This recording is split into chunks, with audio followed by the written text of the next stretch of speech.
this information session on the Massachusetts 2023 Circuit Breaker Credit. We have City Councilor Zeta Govan from Ward 8 in the New Orchard area, and we have Patrick Greenlee from the City Assessor's Office, and he will be discussing property tax valuations, how they're assessed, how you can get your property value reassessed, and some exemptions that the city offer, because we all know property taxes have increased for 9 years in a row, and we do need some relief from that. And so, Councilor Govan and I specifically came together because we care about you so much that we want to make sure that you have the information that you need to get relief on your property tax bills. We also have George here from Focus Springfield, who will be recording this conversation, and anyone that wants the information can go back and review the information from Focus Springfield. And I also want to introduce my colleague in government, Jose Delgado, who is the newest at-large city councilor, one of them, here also to support and get the information to bring back to the constituents in the city of Springfield. So thank you, Jose, for joining us. And before I get started with the circuit breaker credit, I do want to give Councilor Govan an opportunity just to say hi to you all.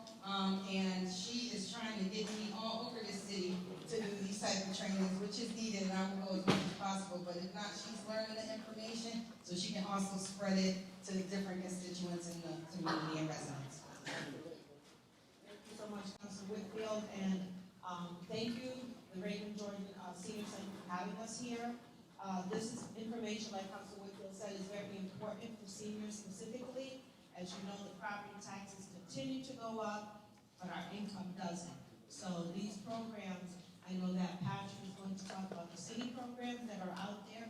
A lot of times we don't know about them, so we don't use them. So it's important for us to spread the word, and that's what Councilor Whitfield and I are doing. Along with Patrick, he's joining our, we're calling this a tour.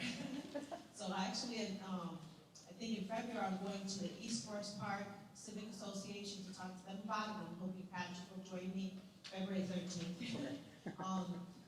And I'm asking all the other civic associations and neighborhood councils if they want us to come out. Like Councilor Whitfield said, she'll come out when she can. I think on 13th she's not able to. Maybe. I hope she is. She knows the information better than I do. I am learning it, and wherever I go, I share it, and I think you all should take advantage of it if you can. And if you have any questions, please feel free to ask us. So thank you, Councilor Whitfield. Thank you, Councilor Delgado, for being here. Thank you, Patrick. Great job. And I messed up Patrick's last name is Greenhall, and he specifically said that to me earlier. He is our city assessor, and we are thankful that you are here with us today. So we're just going to jump into the information. Now, I don't know everything, but we do have tax professionals here that can help correct me, because like I said, I did retire in 2021, and I don't know that people are aware, but tax information changes annually. And so if you don't go to the tax update classes and you're not abreast of what is new, sometimes the information that's given can be incorrect. So I'm going to do my best, but anything that I may stumble on or may have misinformation, we are going to use our partners from Liberty Tax to help correct that. We want to make sure you're getting the most accurate, up-to-date, and correct information. So thank you for coming. Give yourselves a round of applause. I know sometimes it is hard to come out in weather like this, but I do definitely appreciate you attending to get the important information to help you all out. So the Massachusetts Circuit Breaker tax credit has been around for over 20 years. It is a refundable credit, and a lot of the information, I'm going to read right off the same information that you have. But it is a refundable credit. There are non-refundable credits too. So what that means, so if you have a tax liability, say you have to pay $100, the non-refundable tax credits will just reduce that $100 down to zero so that you don't have to pay anything. Now the refundable credits, if you owe $100, but you have a refundable credit of $1,000, it will reduce your tax liability to zero, and you will get the difference, which would be $900. So that's a very easy, basic formula, but I just wanted to explain the difference between refundable credits and non-refundable credits. So for 2023, the governor did something that I have never seen. Usually it's a cost of living increase to the tax credit, but she doubled it.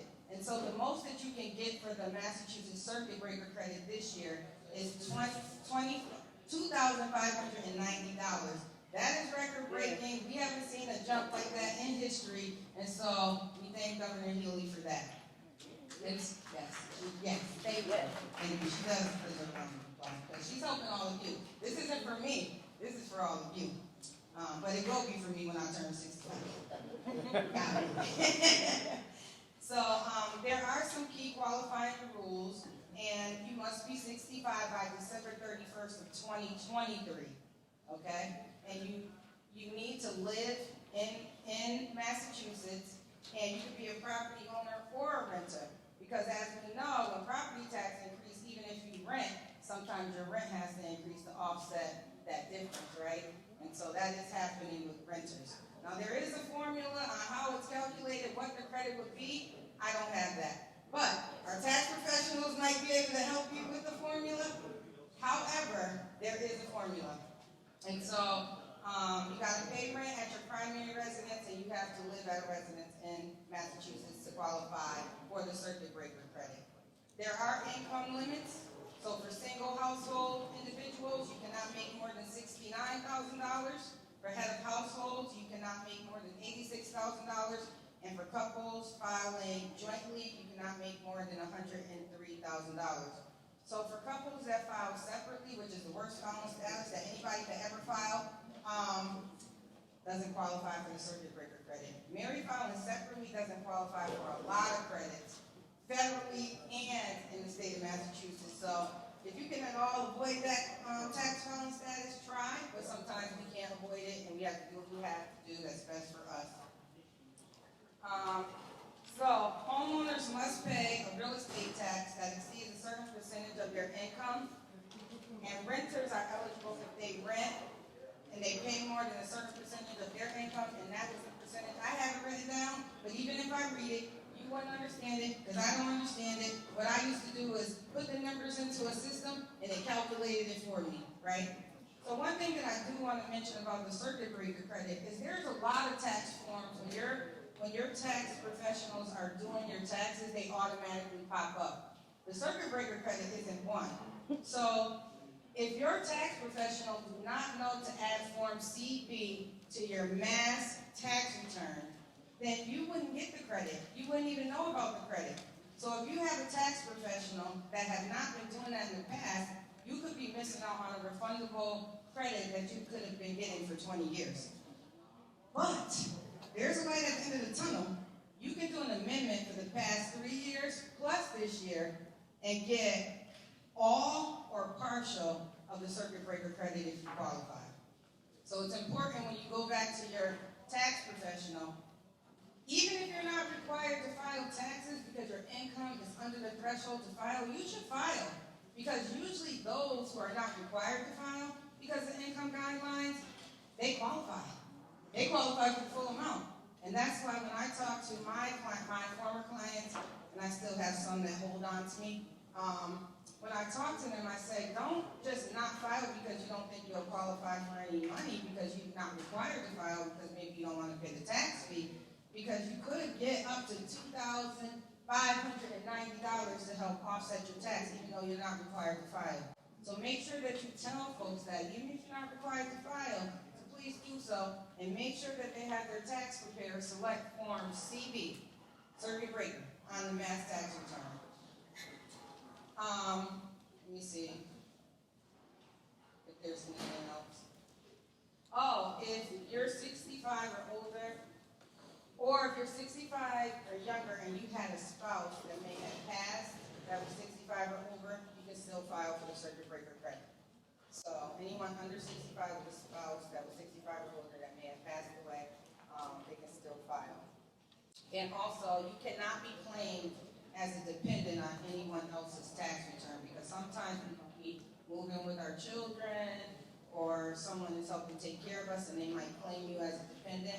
If you are claimed as a dependent on anyone else's tax return, you will not qualify for this credit. So if it benefits you and the family more to not be on their tax return so you can get this $2,590, then say you'll file your own tax return separately. and get the funds to help the whole family out. A couple other things before I pass it on to Patrick. I wanted to mention that there are fuel assistance opportunities for people. Valley Opportunity Council also has opportunities for fuel assistance. So that will cover oil, electricity, natural gas, propane, kerosene, wood pellets, however you coal, I don't know, however you heat your home. If you're within the income guidelines, and I'll give you a couple of them, for a one-person household is $42,411 or less. For a two-person household is $55,461 or less. For a three-person household is $68,511 or less.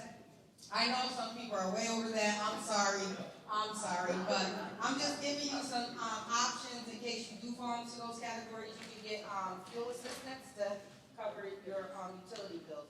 But there's also another program that folks don't know about, and it's called the Good Neighbor Fund, and it's right at the Salvation Army. Now, they only give you a one-time, one payment, but it's for those that don't qualify for the low-income guidelines. If you're just a little bit above that, and you still need the assistance, it's right on 170 Pearl Street in Springfield, and I have the information if anybody wants that, but your income guidelines are a little bit higher. It's between $45,000 to $60,000 for a one-person household, $59,000 to $79,000 for a two-person household, $73,000 and $97,000 for a three-person household, and then for a four-person household, $87,000 and $116,000 for a four-person household. So I just wanted to give you guys a couple of opportunities to get fuel assistance, to get your utility bills paid. And I'm Tracye Whitfield, City Councilor, so if you call me on certain things or check my Facebook page, I don't know any other social media outside of that, but Facebook page, I try to list as many resources as I can for our community, but you can always give me a call. I believe my number was on the flyer for this, but I will tell it to you all. Now, text is better. I can't always answer the phone, but I can read a text and respond quicker. And sometimes people may think that they're being ignored, but text is always better for me because I still work a full-time job during the day, and I still have family responsibilities and obligations too. So my phone number is 413-221-4443. If you have emailed me and I haven't responded, it's because I got 7 emails, and I haven't got to all of them yet. But my email that you can reach me is Tracye, like my name is spelled, Tracye0929 Again, that's Tracye, Tracye0929 Any other questions? Well, you guys have been really great. Contact me anytime. I'm your city councilor. A lot of you voted me in, maybe someday, but maybe next time you'll change your mind. Because we'll be doing more of these. But I do want to bring up Patrick because he has some very important information about your property tax assessed value and the exemptions that you can qualify for. And so that's going to be a little bit longer of a process. And please come out here. Let's eat lunch together sometime. That food did smell amazing. So my role is to determine your full and fair cash value. What that means is every single year we have to look at all of the sales that have occurred in the city of Springfield to arrive at the value of your home. So we look at 5 comparable sales, and so we have to make these updates every single year. And as you are probably aware, the housing market has increased substantially over the last couple of years. So part of the tax bill would include your real estate value and the tax rate. Now, the tax rate is basically determined by funding the city's budget. So those two combined determine what your tax bill is. Now, I'm happy to meet with any of you individually, either here today or if you want to leave your contact information. One of board members will give you a call to review your property record card. We do try to get into properties once every 10 years to make sure that the property information is accurate on the property record card. So that is essentially what we have to do every single year. Now, there are some tools to help homeowners. One of them is the circuit breaker, and we have a couple others available that are through statutory, through state law. One of them would be an abatement for example, disabled veteran, if you are a disabled veteran with a disability rating from the VA of 10% or more, you could be entitled to an exemption on your real estate tax bills. That could go from $400 to a full exemption depending on your status with the VA. There's also one for anyone who is blind. If you have a certificate of blindness from the Massachusetts Commission for the Blind, you are entitled to an exemption. That's $437 off of your tax bill. There's also two others that are based on income and asset information. The first one would be a $175 reduction on your tax bill per year, and this just looks at your assets. So if someone is over the age of 70 and their assets are less than $40,000, they could qualify for this. It does not look at income, and it's important to note that the value of your primary home is excluded as an asset. The next one is what we call a 41C, that's just a statutory reference, and this would be a $1,000 reduction. Now, I would note that the City Council and the Mayor, 2 years ago, they lowered the age from 70 to 65 and doubled the exemption amount from 500 to 1,000. This one not only has asset restrictions, but it does have income restrictions. For example, this one's a little complicated because there's a Social Security deduction involved here, but hypothetically, if it's a married couple and both people earn Social Security, the maximum income here would be $42,667. So if you earn less than that as a married couple, you may qualify for this exemption. I am happy to talk with anyone in the back corner about your own personal assessment and the value of your home and how we arrived at it. If you prefer to have us give you a call later, I can grab your name and telephone number as well. If you'd like to talk about any of these applications, I'm happy to stick around and answer any of those questions. This was awesome because the people in the community, they don't get none of this, you know, and they go into these people doing their taxes in the houses, and that's all good. But if they don't know about it, they're not going to get to take advantage of it. So having this open forum was amazing. Shout out to Tracye, our city councilwoman who put this all together. So, and shout out to you, George, for coming out here, making sure the people who weren't here are here.